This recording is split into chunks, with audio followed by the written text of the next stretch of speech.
Hello there, ladies and gentlemen, and welcome to another episode of CookieCast. Today on CookieCast, it's football. Yep, football podcast. Me and Paul are talking Middlesbrough football, and while we're at it, let's talk about Brentford for a change. Yeah. If you're checking us out on YouTube, then do us a big favour, make yourself a YouTube subscriber. It's a big help to the channel. So yeah. And if you're an audio listener, subscribe on either iTunes or SoundCloud or wherever you get your podcasts. So here we go. This is CookieCast, the Riverside Roundup.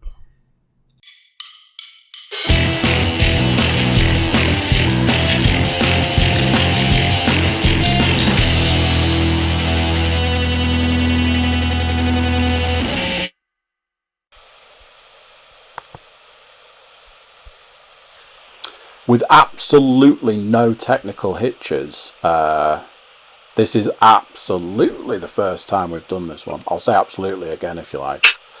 Yeah, take one. We're here for football shenanigans. Paul, have you got an intro for us? Roll up, gather round ye all. We invite you one and all to enjoy the wonders of the Riverside Roundup. That's amazing. It was unscripted and unrehearsed. It's beautiful though. I might try and incorporate it into the title, if not the blurb of the episode. So it's football. It's me. It's you. We should start paying. We should start getting some guests on. What is Tony Pulis up to these days? Not managing. Now that could be taken one or two ways. Let's face it. Maybe he's really struggling with this whole lockdown. So. What's nice about the football podcast is it has a very precise, I was going to say simple, but simple's not a word I like to use, apart from, for certain people. A precise format. We start in one place, we go to another, and we generally end somewhere else. So as we're at the start, we should start with this week in football. So, what's the big money happening? What's big movers and shakers? Any signings? Any loanees? Any managerial firings? And how's the racism at this point in time? Do you know what? It's funny you should mention that actually, because racism has reared its ugly head. There's no fans in the stadiums. It's as usual. It's the mindless, idiotic people who hide behind their Twitter keyboards and think that because it's on social media, they can call players monkeys or whatever they think is absolutely appropriate because they're safely hidden away behind their keyboard. So that is absolutely pathetic. I think that someone had called for this the other day. They were like, it's got to the point now where it shouldn't even be a question. It's a case of, if you tweet it, it's criminal prosecution that it should face. Absolutely. Because that's exactly what it is. It's mindless being a twat. I mean, there's just absolutely no need for it. No space for it and stuff like that, and it should really come with a harsher punishment. Absolutely. So it should be a case of Twitter needs to be as vigilant as it can be. Well, not just Twitter, all social media needs to be as vigilant as they can. If they see something that is deemed to be of a racist terminology or in the sort of racist spectrum, then they need to sort of send the information they've got on that user to the police, and then it's up to them to then proceed with the prosecution and stuff like that. But yeah, it's it's usual. It's fans of. Well, I say fans. They're not really fans, are they? It's people that have been annoyed about their team's performance in a game, and they've decided to go after a certain player who may not be of the same race as them or something like that, and they've basically gone over the top and not just called them a shit footballer. They've called them a shit footballer, and then added in the colour of their skin or something like that, just to really drive home the emphasis and stuff like that. So again, pathetic, but more needs to be done really to really eradicate the game. But what that is, short of criminal prosecution, I don't really know what the deterrent's going to be, because these people just won't learn. Sadly, I'm with you. I've had this conversation before. I think what comes back on it is it's very difficult to prove ownership of Twitter accounts, basically, because you can sign up. Yeah. You can just put any old name in, any old email address, and you're away. And I imagine if you're throwing out certain, name calling, slurs, whatever you want to call it, there's a high chance you're not using your own Twitter account. True, very true. So, there's that. I would still maintain that there are still ways to track things down, but I imagine that that's probably more effort than people are prepared to put into it, and that's part of the problem. But I'm absolutely with you. Something needs to be done, and the only way that things are going to change is if harsher sentences are used, because it absolutely needs to be stamped out from the sport. So, absolutely. On a more positive note, I suppose the big news is comes from the closing of the transfer window. So, as regular listeners will be aware, the transfer window runs at the start of the season up until the end of end of August usually. Obviously, the start of the season was a bit of a special circumstances because of the delay, what with the COVID stuff from last season. So the end of the season last year was delayed. Therefore, the start of this season was delayed. So it usually runs at the start of the season for a couple of months. And then you hit January, and then the transfer window is open for the entirety of January. This year it closed on February the 1st. So that was this Monday at 11 o'clock. Middlesbrough had already done a couple of bits of business. They'd already brought in Jordan Archer, backup goalkeeper. Sent one of the goalkeepers out on loan. Dejan Stojanovic had gone out to I think it was FC Pauli in Germany. So there was just a couple of bits and pieces around whether there'd be a few outgoings and some incomings at Borough. Yeah. They'd already brought in Yannick Bolasie on loan, and Darnell Fisher, who was a right back. They subsequently went straight into the matchday squad for the game against Norwich, which we'll come to in a little bit. Mm-hmm. But on transfer deadline day, Middlesbrough did do two bits of business. They brought in two new players. Really? So they brought in Nathaniel Mendez-Lang, who was a free agent after his contract with Cardiff had been terminated earlier in the season.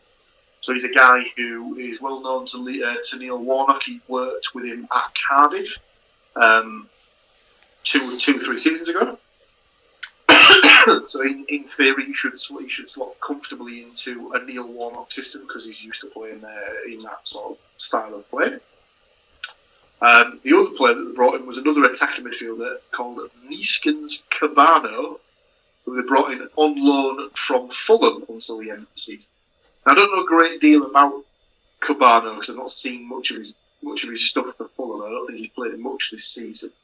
But from what I understand, he's an attacking midfielder, so should fit in with across the three if they're going to play a 4-3-3 system. So you'd imagine he'd adopt one of the wide positions, along with people like Tav, Britton, Ashley Fletcher, Yannick Bolasie, now Mendes Lang that's come in as well. So we've got quite a lot of competition for places up in the sort of the front three or the top of the pitch and stuff like that, which is good because that's an area they definitely need to strengthen in because they're a bit short of goals at the moment. So that's good. There was a couple of outgoings.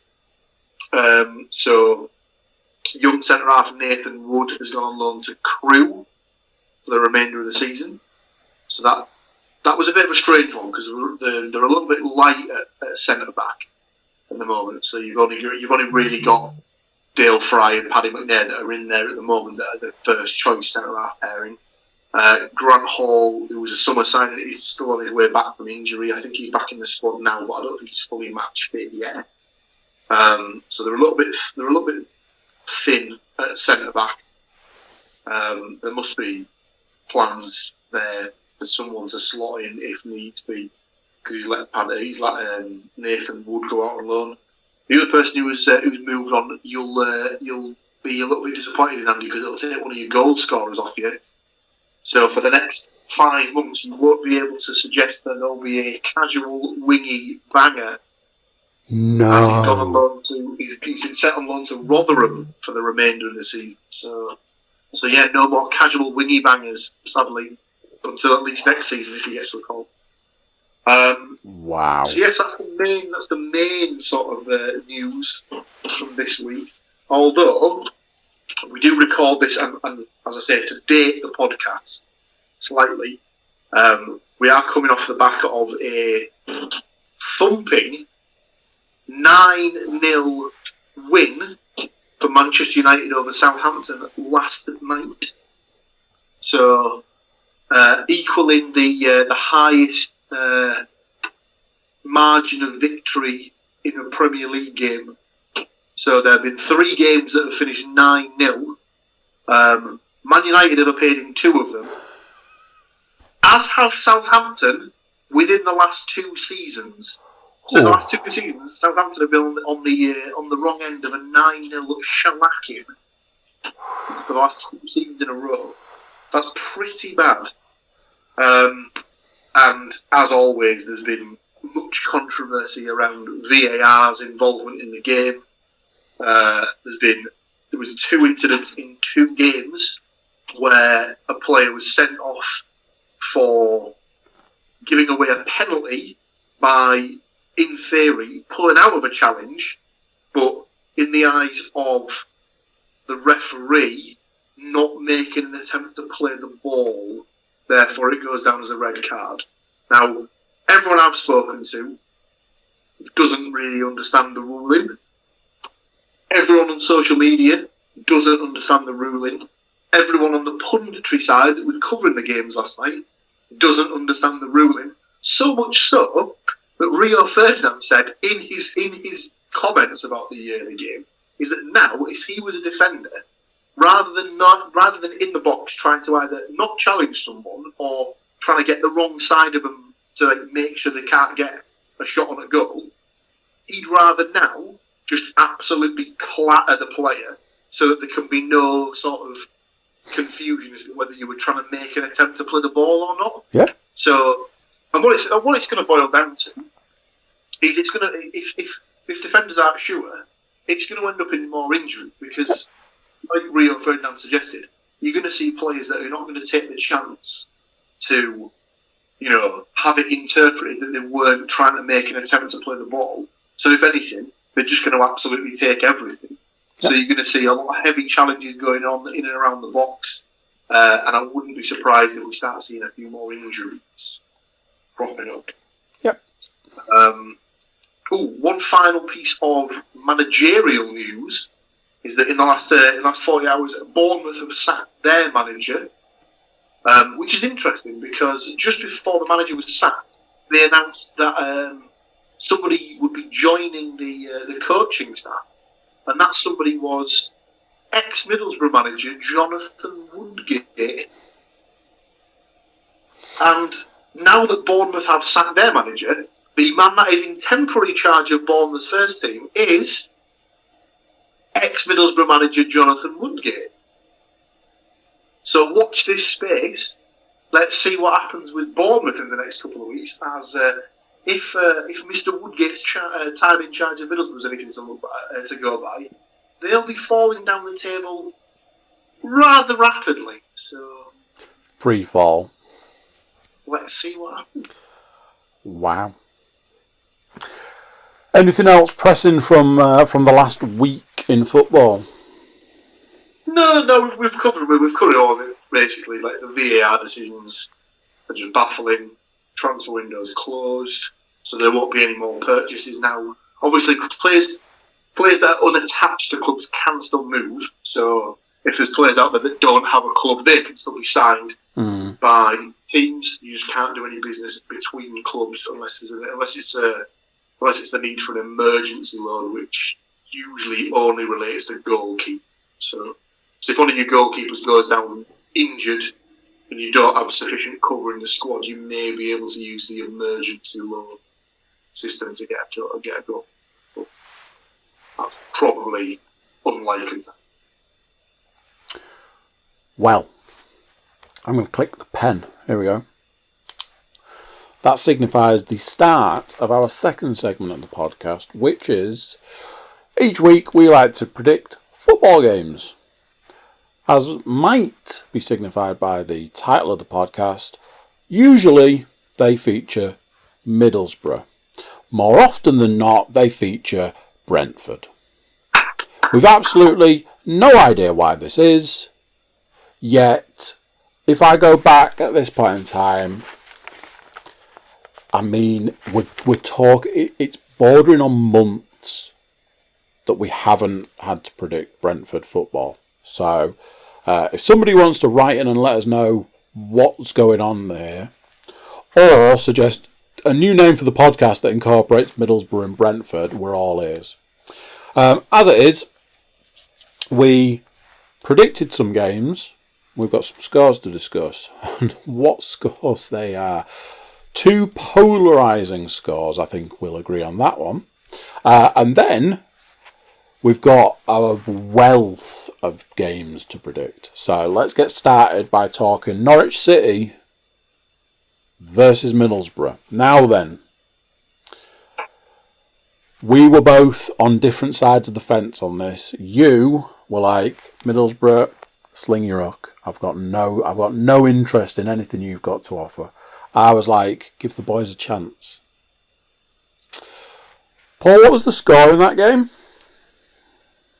Well, let's give a little context. Let's give a little background before we go into the actual I'd result. love some as background. Last week on the podcast, the last 5 meetings between Norwich and Middlesbrough had finished 1-0 to Norwich. So obviously they were on a very good run against Borough. I wasn't particularly confident that there would be any change in that. I thought it was going to be a Norwich win. Didn't really hold out much hope for Borough having much in regard to them getting anything out of the game. But it was of course a live game, so I was able to partake of it on my televisual box. Neil Warnock set up the boys in a very sort of stringent manner, and I think the idea was not necessarily to go and win the game, but it was definitely set up to not lose the game. And they did neither. So the eagle-eyed amongst you will work out that means it was a draw. And the score was exactly the same as when the game started. So it was a 0-0 draw.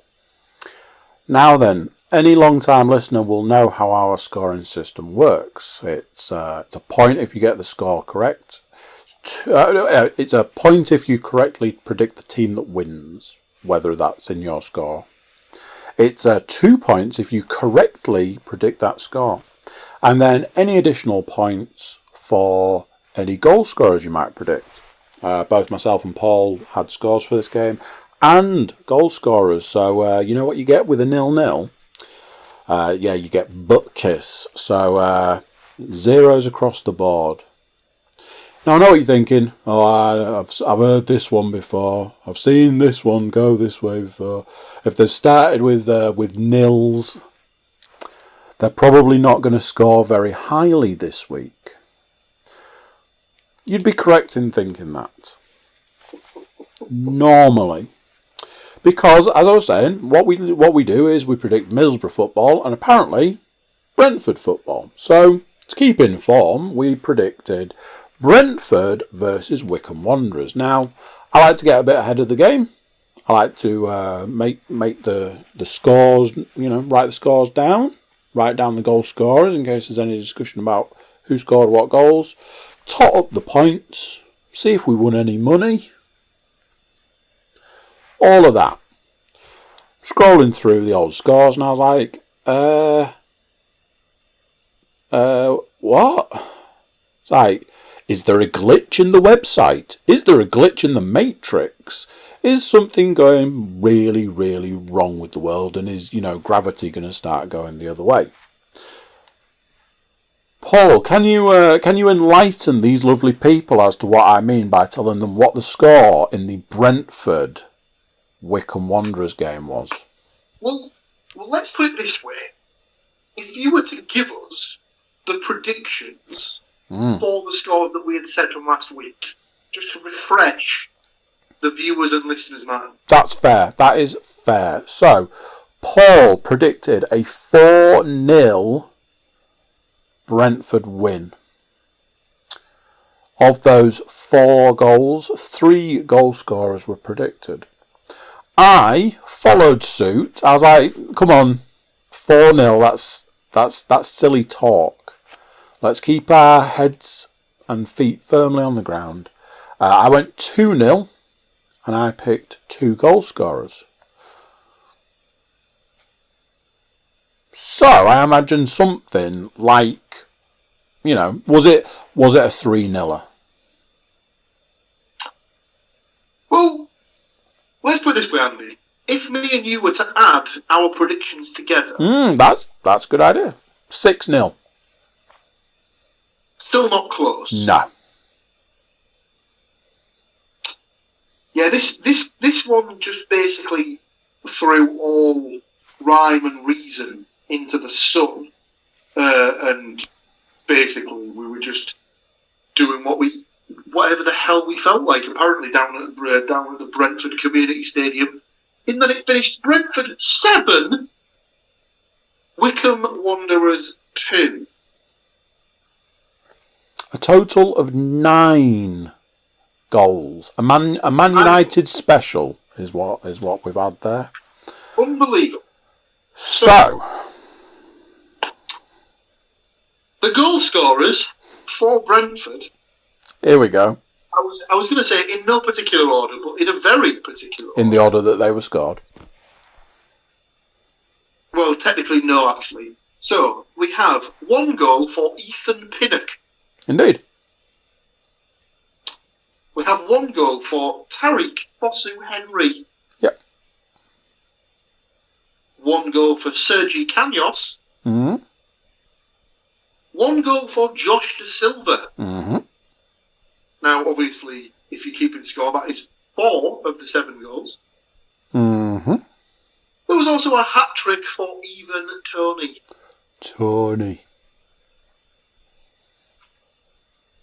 For the Wycombe goals, we have Uche Ikpiatsu.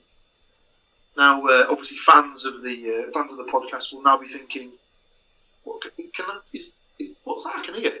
Is that Amy just going absolutely wild over the name of a footballer?" You're absolutely correct. She does love that name. So Uche Ikpiatsu with the first, and possibly the best named footballer I've ever seen, Admiral Musquay. How boss must you be when your first name is Admiral? Yeah, I imagine you have to travel by boat at all times. Even like through a city, you have to be the guy in the boat that's being pulled by a car to have the name Admiral.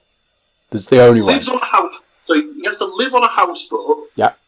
And he travels to all matches by canalways. Yeah. That's part of his contract. So So yeah, 7-2. 7-2. Honestly, I was like, there's got to be some kind of weird glitch. But no. So, as mentioned, there was a lot of goals. We've covered that much. So, unfortunately for us, we didn't predict 7-2. So there's no points. No full points there. But we did both predict Brentford to win.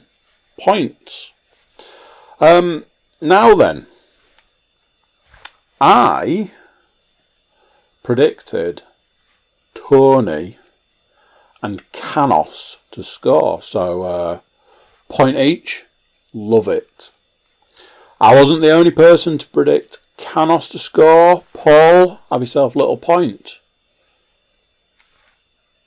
But what's this? You also predicted Tony. Twice.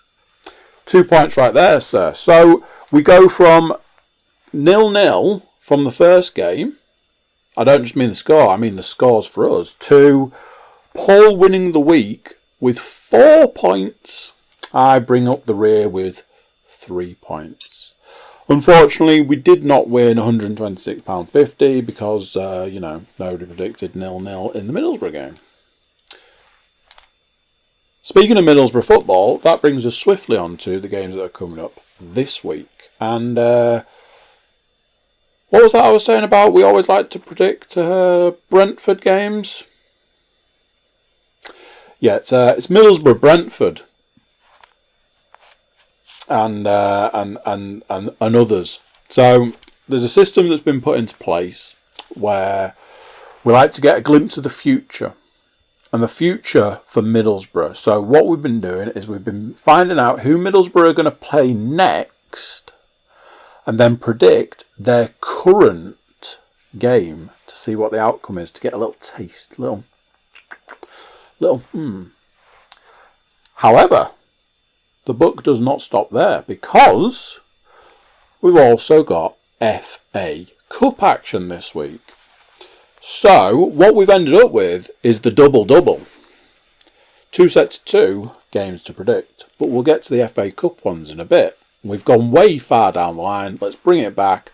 Middlesbrough, Brentford. Now then. Before we predict this, I am going to have to hold my hands up. And I think if we go back, I said I was prepared to give Middlesbrough a chance. I gave them a chance. So I want you to be prepared that this week's score might not be the way we'd hope. I like to give you the option. I've already done my scores in all of the games. Would you like to go first or second, predicting Middlesbrough versus Brentford? As we seem to have fallen into a bit of a pattern, I'll give my prediction and see if I've managed to preempt what you've already put in the book. Go on then. So for a little bit of context, Brentford have played this evening and have beaten Bristol City 3-2. So there's a little bit of a pattern there. Brentford like to concede 2 goals at a time.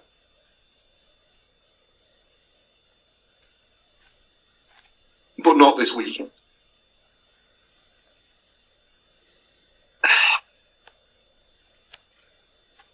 Borough have lost the last 3 at home, I think. Need to do something about that. Need to arrest that slide. I think Warnock will have them set up as compact as he can. He'll be trying to say to him, listen, don't let him get in behind. Don't let him play through the channels. Don't let him play through the thirds. Try and nullify what you can. Do exactly what was done against Norwich. The man-marking systems that was employed by Fisher and Bowler worked extremely well. So you're going from a team that was top of the division last week to the team that's second in the division this week. So I would imagine that he'll try and play a similar system, even though we're the home side. I would imagine he'll want to set up again, not to necessarily win the game, but certainly not to lose the game. And as such, I think that might shine through, and I believe it will be a 1-0 1 draw. Interesting. Who is scoring those goals? I'm going to go optimistic and say that we get a debut... Well, not a debut goal because they already made it. We get a first Middlesbrough goal for Yannick Bolasie.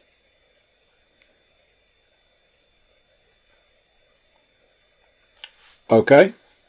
And am I just putting Tony down for Brentford, yeah? No, you are not. No. I would like to pick Ghoddos. Ghoddos. Ghoddos. Imagine the size of his ego. Jeez. As I alluded to a short time ago, I haven't thrown them to the wolves, but I think Brentford seem to be doing quite well. With the sounds of a bit of moving around of the players, Middlesbrough side, and they've not had the best of runs recently. I have still given them a goal, but I haven't given them enough of a goal to win. So it's a 1-2 on this one, I'm afraid. I've gone Brit because I feel like I've put Brit down every week, or at least in the predictions each week, but I just haven't heard his name in weeks. So either he's not going to score or he's due a goal. So there was one thing we didn't cover about the transfer window was there was talk that he could have left to go to Bristol City. Yeah. Transfer deadline. Apparently there was rumours that a fee had been agreed. They were just waiting to discuss personal terms, and then it apparently fell down with the wages that he was asking for. Obviously, that's all rumours, and nothing was ever confirmed with that. But so obviously, transfer window is closed, so he's not going anywhere. So you'd imagine that he is the captain. So you'd imagine that he'll probably get more game time from now on. So I don't think it's a terrible shout to say that he might get a goal. I've gone with what seems to be a bit of a pattern, either through my predicting or through goals scored. So I've gone Tony to have one of them and Canos to have the other. So there we go. Now then, as we were talking before, little glimpse of the future. So Middlesbrough's next game is Barnsley or Derby County. One of the two. Playing Derby County on Saturday. A week on Saturday. So what we wanted to do was look and see what might happen. Get a bit of foresight. So what that means is we're predicting Barnsley, the single most Yorkshire town in Yorkshire, versus Derby County, the most Yorkshire said place. Same again, really. I've already predicted what I think is going to happen. What we get to do here is play the game of did I pick any current players for these teams? Let's find out. First or second for you? I'm gonna change it. I'm going to go second. I'd like to hear what your thoughts are. Here we go. So, Barnsley 1, Derby County 2. Interesting. Scoring those goals, Woodrow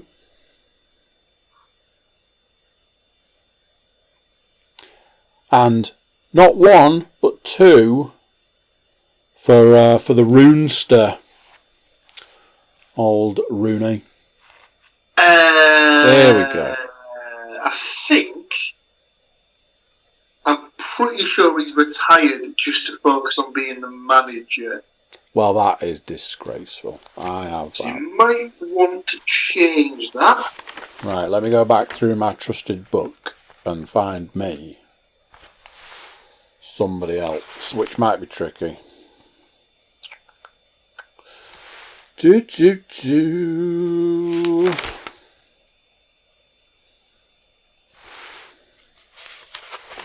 we're going way back now. That's potentially why he cropped up, because it might be really far back.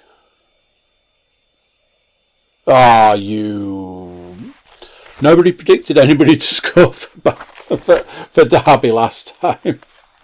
That was always going to happen, wasn't it? Of course not. Fine. I'm gonna have to get the Tinterweb now, aren't I? I'm going for the Tinterweb. Here we go. The question is, in fact, it won't be, because I'm guessing I haven't looked. Right. So, who's playing?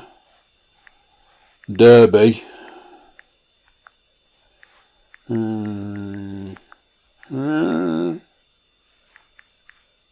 Here we go. So, come on, love. Get the hamster wheel turning. What's happening here? Are we doing out? We're not doing it? Ah, there we go. Lovely. First team, Derby County. Oh, they got absolutely spanked by Rotherham. Yeah, but the best teams lose 3-0 to Rotherham, so it's fine. Right. I don't think it's going to be a defender for all the will in the world. Image coming soon. Like it. Image coming soon.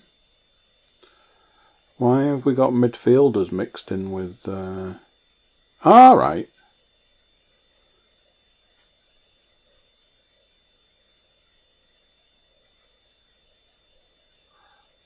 No. Defender, midfielder, goalkeeper. Wonderful. Goalkeeper. Derby, your website's shit. Right, here we go.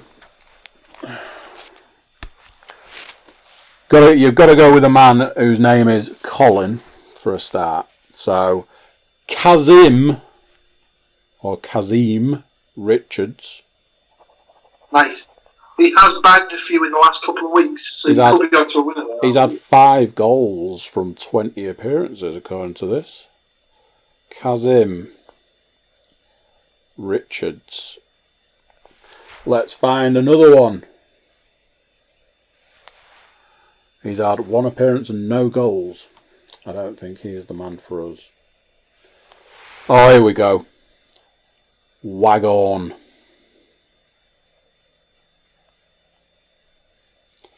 Horn. 2 goals in 18 appearances. Love it. I've clicked the pen too soon. We've got much more to predict. So, now you've heard what utter garbage I'm throwing out. Why don't you correct us and tell us how it's really going to go? Well, I've also gone 2-1, but I've gone 2-1 to Barnsley. Interesting. Okay. I would like a goal each for Chaplin and Kane. Big red machine. For Derby. And then for Derby, I would like to throw a name that has, up until this point, only been synonymous with Middlesbrough Football Club. And that is Patrick Roberts. Really? As he has only just he's had his loan terminated with the Borough, and he's gone out on loan to Derby County for the rest of the season. Interesting. So the predicting train does not stop there. Brings us swiftly on. Oh, you need. Wait, Andrew. Yes, there needs to be money talk. There is money talk. So I have a draw, Middlesbrough Brentford, You 1 do? apiece at 5-1, and a 2-1 Barnsley victory at 8-1, giving me a double of 53-1. Oh, it's good money, that. You have Brentford to win 2-1 at 8-1, and Derby to win 2-1 at 9-1, giving you a double of 89-1. Interesting. So, let's talk FA Cup football. I think we can agree that now that we've moved over to, talking FA Cup football, what we won't have to deal with is talking about whether Brentford are going to score any goals. Certainly not in this game, because it's Leicester versus Brighton. And as we discussed in the previous podcast, the reason we're taking Leicester is because Leicester knocked out Brentford, who knocked out Middlesbrough. And so forth, the circle continues. As is the way, I have already predicted this game. Whether it's correct or not, who knows? First or second? I'll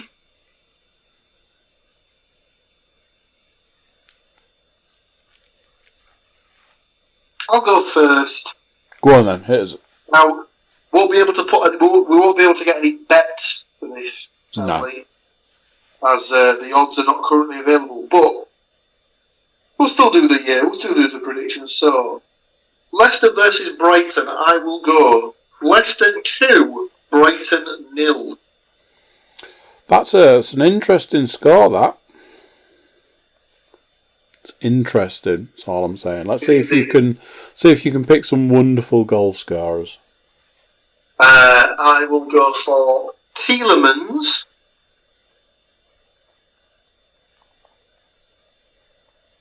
Okay. And Ihe Nacho. Nacho. Beautiful. Yes, indeed. Funnily enough, I've gone with a 2-0 Leicester win. I've gone Vardy. No. Injured. All right then. I've gone Barnes.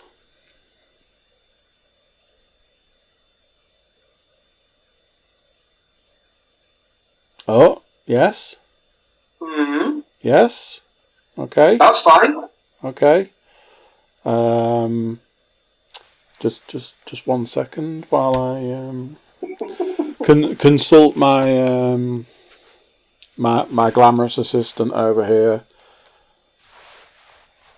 Oh, rubbish! Why haven't I ever?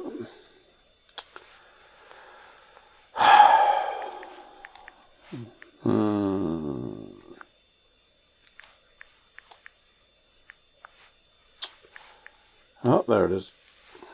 If there's one thing this man can't spell, it's Leicester. Right.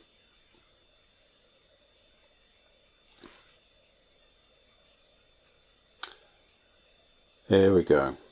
Goalkeepers, probably not. Defenders, unlikely. Midfielder, maybe, but I don't think so. Right.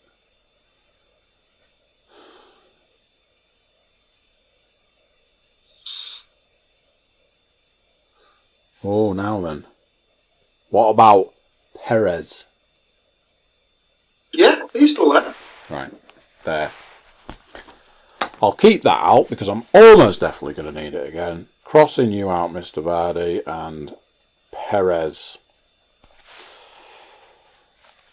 So there we go. That's all the football we've got to predict. Absolutely no other football that we need to talk about whatsoever. But seeing as we're here, we might as well talk Reading versus Brentford.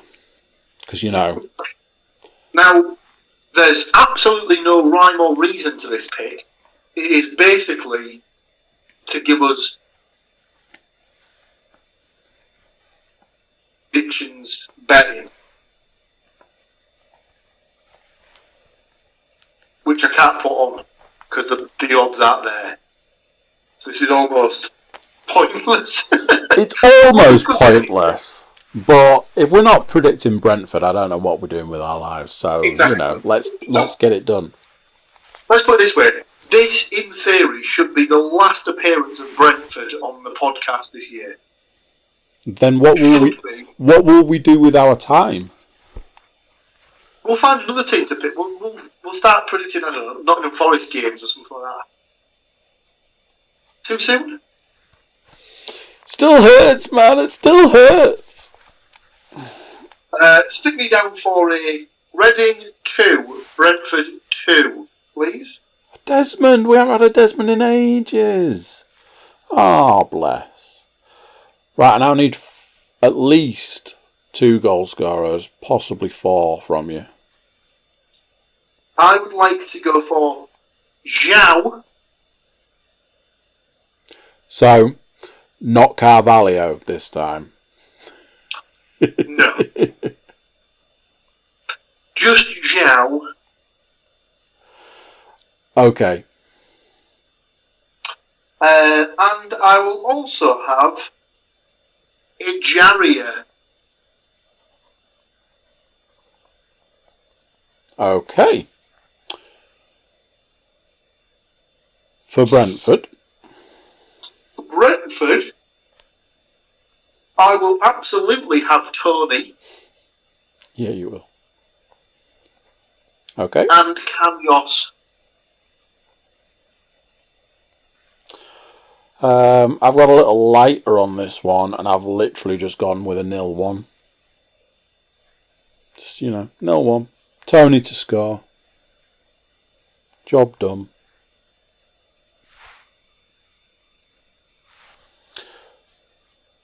So, here's the thing.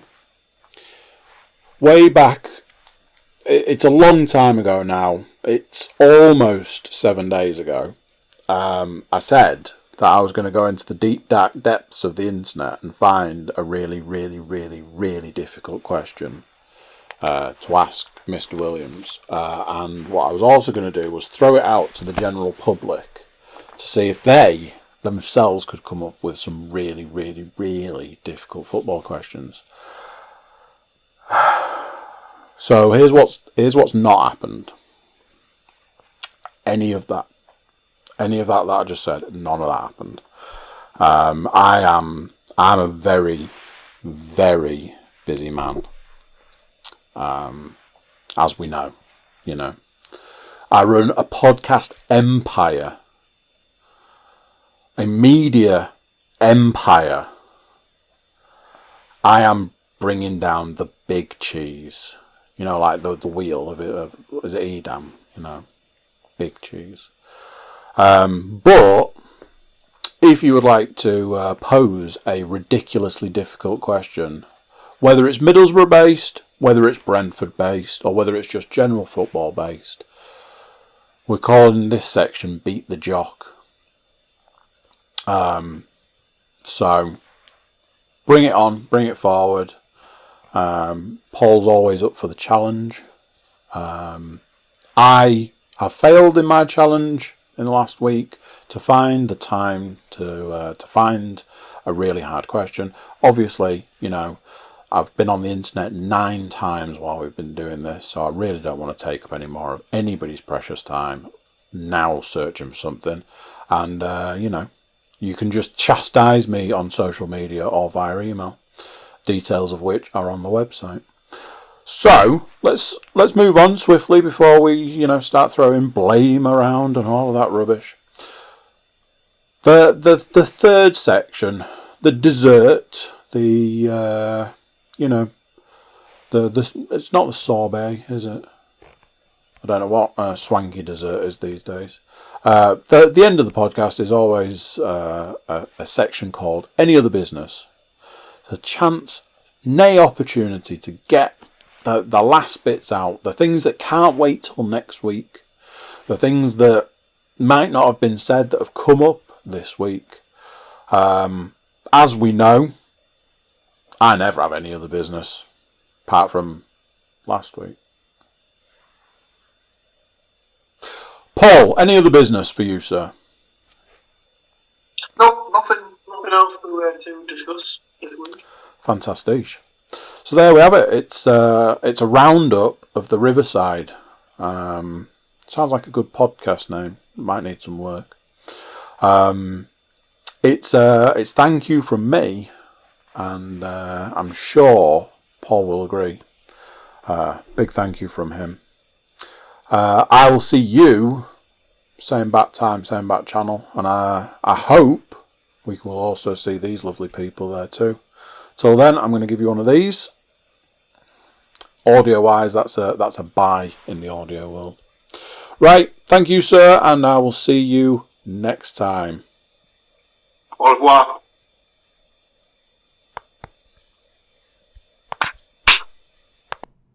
So there we go, what do you think to that? Another one done. Another week of football in the books. Another week of football to look forward to. Good stuff. If you're watching us on YouTube and you're not subscribing, well, if you could, it'd be real good.